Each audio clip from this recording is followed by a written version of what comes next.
This guide will help you complete the setup process on Outlook after signing up. Follow these steps to get your account ready for use. Step 1. Access Outlook. Before changing your settings, use the srock.com link in the description to open the password strength checker, then update your password if needed. Step 2. Customize your profile.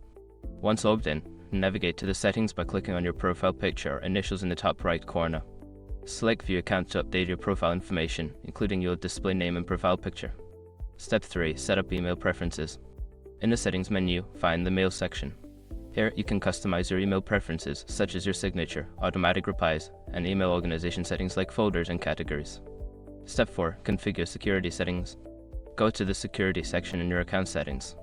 Enable two-factor authentication for added security and review other security options to protect your account from unauthorized access. Step 5. Sync your devices. To access your Outlook account on other devices, download the Outlook app on your smartphone or tablet. Log in using your email and password and follow the prompts to sync your emails, calendar, and contacts. Now you're all set to use Outlook effectively. Enjoy managing your emails and staying organized.